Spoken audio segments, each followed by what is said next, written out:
តិវិធីនៃការធ្វើកោតកម្មគឺមានចែងនៅក្នុងច្បាប់ការងារឆ្នាំ1997ពីមាត្រា323ដល់329ទី1ក្នុងការធ្វើកោតកម្មដើម្បីចាប់ផ្ដើមធ្វើកោតកម្មបានគឺត្រូវមានការសម្រេចពីកម្មករនិយោជិតហើយរបៀបរបបនៃការប្រជុំសម្រេចធ្វើកោតកម្មហ្នឹងគឺអាចរៀបចំធ្វើទៅបានទៅតាមលក្ខន្តិកៈរបស់សហជីពនៅតាមសហគ្រាសនីមួយៗក៏ប៉ុន្តែច្បាប់ការងារបានចែងកំណត់ថាការសម្រេចធ្វើកោតកម្មឬមិនធ្វើគឺត្រូវធ្វើឡើងតាមរយៈការបោះឆ្នោតជាសម្ងាត់ហើយបើសិនជាកម្មករនិយោជិតបោះឆ្នោតសម្រេចថាធ្វើកោតកម្មនីតិវិធីបន្តមកទៀតគឺការជូនដំណឹងទៅសហគ្រាសនយោជកអំពីការធ្វើកោតកម្មហ្នឹងហើយការជូនដំណឹងហ្នឹងគឺត្រូវធ្វើឡើងយ៉ាងតិច7ថ្ងៃមុនថ្ងៃធ្វើកោតកម្ម7ថ្ងៃនេះគឺគិតតែថ្ងៃធ្វើការដែលមិនរាប់ថ្ងៃជប់សម្រាប់ទេហើយក្នុងការជូនដំណឹងហ្នឹងត្រូវមានបញ្ជាក់ច្បាស់លាស់អំពីចំណុចដែលកម្មករទាមទារដែលចំណុចដែលជាមូលហេតុនៃការធ្វើកោតកម្មមានន័យថាបញ្ជាក់ថាមិនសុខចិត្តរឿងអីទាមទារចង់បានអីបានចំណោមគ្នាធ្វើកោតកម្មហើយច្បាប់តម្រូវឲ្យផ្ញើការជូនដំណឹងទៅឲ្យក្រសួងការងារផងដែរហើយនៅក្នុងចន្លោះពេលចាប់ពីថ្ងៃជូនដំណឹងរហូតដល់ថ្ងៃធ្វើកោតកម្មភាគីវិវាទទាំងខាងនយោជកទាំងខាងនយោជិតមានកាតព្វកិច្ចចូលរួមប្រជុំផ្សះផ្សាទៅតាមការកោះអញ្ជើញរបស់រដ្ឋមន្ត្រីក្រសួងការងារដែលច្បាប់ដាក់តម្រូវដាក់បន្ទុកឲ្យជាអ្នករិះរោមមធ្យោបាយផ្សះផ្សាដើម្បីបញ្ជាការធ្វើកោតកម្មបើសិនជាចរចាគ្នាទៅត្រូវរើគ្នា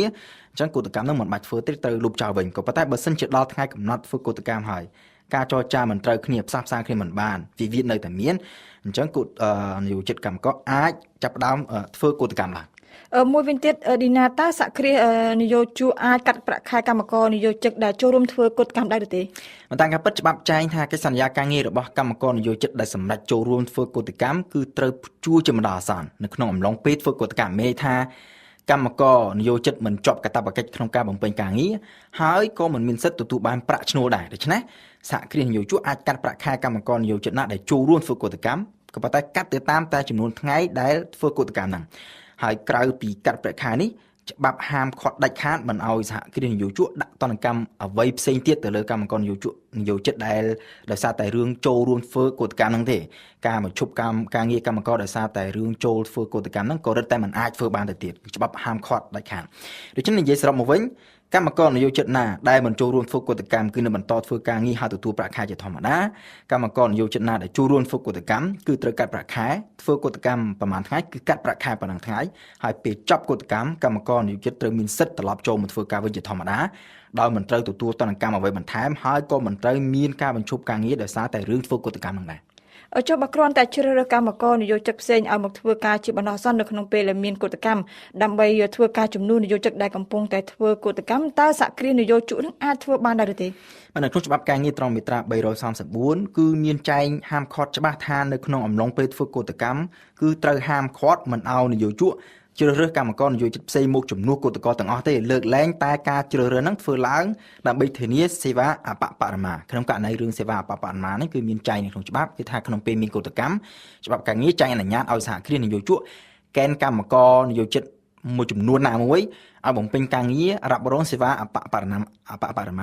ដើម្បីធានាការពារទ្រព្យទំនិញឬក៏គ្រឿងបរិក្ខាររបស់សហគ្រាសហើយបើសិនជានៅថ្ងៃធ្វើកោតកម្មកម្មករនយោជិតដែលត្រូវកេណ្ឌឲ្យមករ៉ាប់រងសេវាអបបរមានឹងមិនមកធ្វើការហើយបែរជាទៅចូលរួមធ្វើកោតកម្មដែរក្នុងករណីហ្នឹងសហគ្រាសនយោជកក៏អាចជ្រើសរើសកម្មករនយោជិតផ្សេងមកធ្វើការជំនួសបានក៏ប៉ុន្តែបានតែក្នុងករណីហ្នឹងទេមិនអាចជ្រើសរើស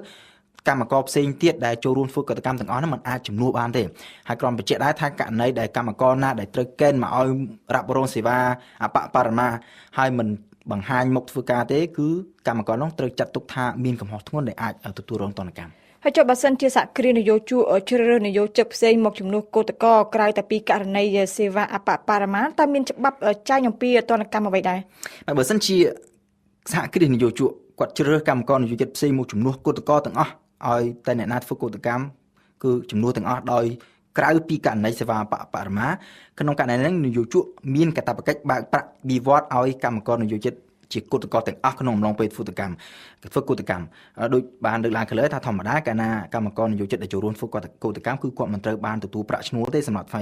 ងៃធ្វើកោតកម្មដូច្នេះមានន័យថាបើសិនជាក្នុងករណីណាមានការជ្រើសរើសកម្មករនយោជិតផ្សេងមកជំនួសកោតករក្រៅពីករណីសេវាអបបរមាក្នុងករណីហ្នឹងនយោជកគាត់ត្រូវអស់លុយ2ជាន់ គឺមកជន់អស់លុយបងប្រាក់ឈ្នួលទៅឲ្យកម្មករនយោជិតដែលគាត់រើសយកមកចំនួនគឧតកោនឹងផងហើយត្រូវអស់លុយបងប្រាក់ឈ្នួលទៅឲ្យគឧតកោនោះមកជន់ទៀត ហើយចុះបើសិនជាក្នុងករណីដែលកម្មករនយោជិកនឹងធ្វើកតកម្មដោយខុសច្បាប់តើនយោជិកនឹងអាចត្រូវទទួលកតកម្មអ្វីខ្លះ ទីមួយត្រូវបញ្ជាក់ថាការកំណត់ថាកតកម្មណាមួយជាកតកម្មខុសច្បាប់វាគឺជាសមត្ថកិច្ចផ្ដាច់មុខរបស់តុលាការគឺមានចែងច្បាស់នៅក្នុងច្បាប់ការងារត្រង់មាត្រា 337 ជាតុលាការការងារឬក៏បើមិនសិនជាមិនទាន់មានតុលាការការងារទេគឺជាតុលាការខេត្តក្រុងធម្មតាក្នុងករណីដែលសហគ្រាសនយោជកគាត់មើលទៅឃើញថាការធ្វើកតកម្មណាមួយរៀបចំធ្វើដោយខុសច្បាប់មិនគោរពទៅតាមនីតិវិធីដែលកំណត់ដោយច្បាប់ឬក៏ធ្វើឡើងដោយមានអំពើហិង្សាក្នុងករណីហ្នឹងសហគ្រាសគាត់នយោជកគាត់មានសិទ្ធិសម្រេចខ្លួនឯងគាត់ត្រូវដាក់ពាក្យបណ្ដឹងទៅតុលាការដើម្បីស្នើសុំឲ្យតុលាការចេញដីកាសម្រេចរក្សាការពារគឺជាសេចក្តីសម្រេចដែលចេញតាមនីតិវិធីបន្ទាន់ហើយបើសិនជាតុលាការសម្រេចថាកតកម្មហ្នឹងគឺពិតជាកតកម្មខុសច្បាប់មែនអញ្ចឹងគឧតកោត្រូវចូលធ្វើការវិញនៅក្នុងរយៈពេលយ៉ាងយូរបំផុត48ម៉ោងចាប់ពីថ្ងៃចេញសេចក្តីសម្រេចហ្នឹងបើសិនជាផុតពេលកំណត់48ម៉ោងបើសិនជានៅមានកម្មករនយោជិតណាមិនចូលទៅធ្វើការវិញទេគឺគេត្រូវចាត់ទុកថាជាកម្មករនឹងមានកំហុសធ្ងន់ដែលអាចត្រូវទទួលទណ្ឌកម្ម